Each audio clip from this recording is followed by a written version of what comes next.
এই যে আমার পিছনে যে আপনার নীল সাগর দেখছেন, এই সাগরেই হচ্ছে প্রশান্ত মহাসাগর, যেটার গড় গভীরতা 4000 মিটারের বেশি অথবা 4 কিলোমিটার। এই মহাসাগরেই এমন অনেক জায়গা আছে যেটার গভীরতা 10,000 মিটারের বেশি অথবা 10 কিলোমিটারের বেশি। যদি আমি এক্সাম্পলের জন্য বলি, তাহলে আপনারা তো মারিয়ানা ট্রান্সের কথা শুনেছেন, যেটা পৃথিবীর সবচেয়ে গভীরতম স্থান, সেটাও কিন্তু এই প্রশান্ত মহাসাগরেই আছে। আমরা যখন এই জাহাজ নিয়ে সমুদ্রের মাঝে এভাবে চলি, তখন সাগরের গভীরতা জানা আমাদের জন্য অনেক বেশি ইম্পর্টেন্ট। যদিও সাগরের গভীরতা যদি বেশি হয়, এটা আমাদের কোনো প্রভাবই ফেলে না, বরং আমরা যদি কোনো এমন জায়গা দিয়ে যাই যেখানে সাগরের গভীরতা কম, সেটাই আমাদের অনেক বেশি ভাবায়। আমাদের জাহাজের তলা যদি কোনোভাবেই মাটিতে স্পর্শ করে অথবা সমুদ্রের তলায় গিয়ে স্পর্শ করে, তাহলে সেটাকে আমরা গ্রাউন্ডিং বলি, যেটা আমাদের জাহাজের জন্য অনেক বড় দুর্ঘটনার মধ্যে অন্যতম একটা ঘটনা। তো এই জন্য আমরা কখনোই চাই না যে আমাদের জন্য অথবা আমাদের কোম্পানির এত বড় লস হোক, এই 1000 কোটি টাকার জাহাজ এত বড় লোকসানের মুখে পড়ুক। তো এই জন্য আমরা যেখানেই যাই, আমাদের যদি কোনো তীরের কাছাকাছি যাই, সাগরের মাঝে থাকলে আমাদের যদিও এগুলো নিয়ে ভাবতে হয় না, কিন্তু আমরা যখন সমুদ্রের কিনারায় গিয়ে পৌঁছাই, যেমন এখন আমরা যেখানে আছি প্রশান্ত মহাসাগর পাড়ি দিচ্ছি, এই প্রশান্ত মহাসাগর পাড়ি দিয়ে আমরা লাস্টে গিয়ে পানামা খাল হয়ে তারপর আটলান্টিক মহাসাগরে যাব। তো আমরা যখন পানামা খালে যাব, কথা শুনে বুঝতেই পারছেন খালের গভীরতা বেশি হওয়ার কথা না।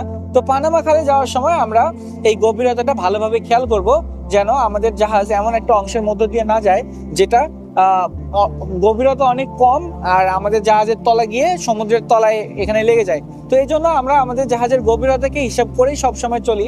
তো এই যে জাহাজের গভীরতা দেখার জন্য আমাদের দুইটা ওয়ে আছে। সমুদ্রের মাঝেই কিছু ম্যাপ থেকে, যেই ম্যাপগুলো দিয়ে আমরা আসলে এই গভীরতাটা বুঝতে পারি যে আমরা আসলে যেখানে যাচ্ছি সেটার গড় গভীরতা কত।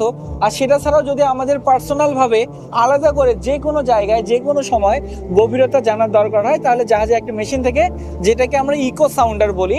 তো এখন এই যে আপনারা আমার সামনে এই যে নেভিগেশন রুমটা, এই যে রুমটা দেখছেন, এটা হচ্ছে জাহাজের নেভিগেশন রুম, যেখান থেকে জাহাজকে চালানো হয়।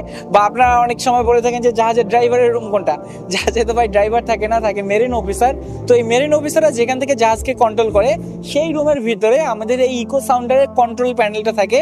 যে ইকো সাউন্ডার কিভাবে কাজ করে, কিভাবে এটা অপারেট করা হয়, আর এটা দেখতে কি রকম, তো চলুন এই রুমের ভিতরে গিয়ে আপনাদের এই জিনিসটা দেখিয়ে নিয়ে আসি। আমি এখন যেখানে আছি, এটা জাহাজের নেভিগেশন রুম, এর আগেও আমি আপনাদের দেখিয়ে দিয়েছি। তো এই নেভিগেশন রুমে আমাদের এই যে আমি আপনাদের যেটার কথা বলছিলাম, ইকো সাউন্ডার থেকে, যেটা দিয়ে আমরা সমুদ্রের গভীরতা পরিমাপ করতে পারি। তো আমাদের এই জাহাজেও এখন ইকো সাউন্ডার আছে। তো আমি এখন যেখানে আছি, আমি আমার সাথে, তো আমি এর আগে আপনাদের পরিচয় করে দিয়েছি। তো second, if we need to measure the depth of the sea, how we measure? We have eco sounder. Eco sounder, huh? Yeah. So this is But in the chart we can see also okay. some depths. In the chart, but if we don't believe in chart, we need to measure. Then this is We are approaching. We now are approaching coastal or restricted waters. We can switch on by. We can switch on our eco sounder. এই যে জিনিসটা দেখছেন, এটাকে বলে eco sounder. এটা জাহাজের একদম নিচে বসানো থাকে।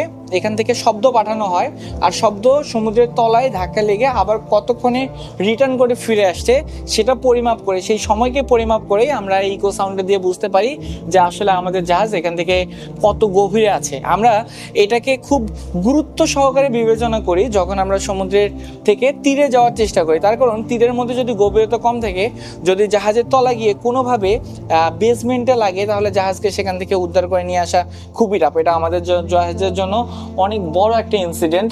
তো এখানে second, not only the depth, if we have any rock behind this, yes, we can predict by eco sounder. Yeah, fish also.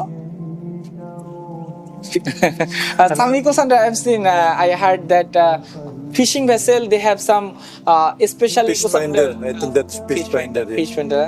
So fishing vessel যে জাহাজগুলো থেকে মাছ ধরা হয়, সেই জাহাজগুলোরও কিন্তু একই সিস্টেম থাকে।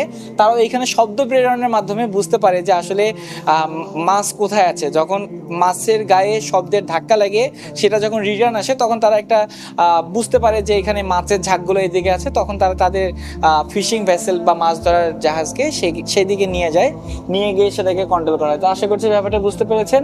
সবাই অনেক বেশি ভালো থাকবেন। এতক্ষণ সাথে ছিলাম আমি হৃদয়। ধন্যবাদ সবাইকে। আসসালামু আলাইকুম।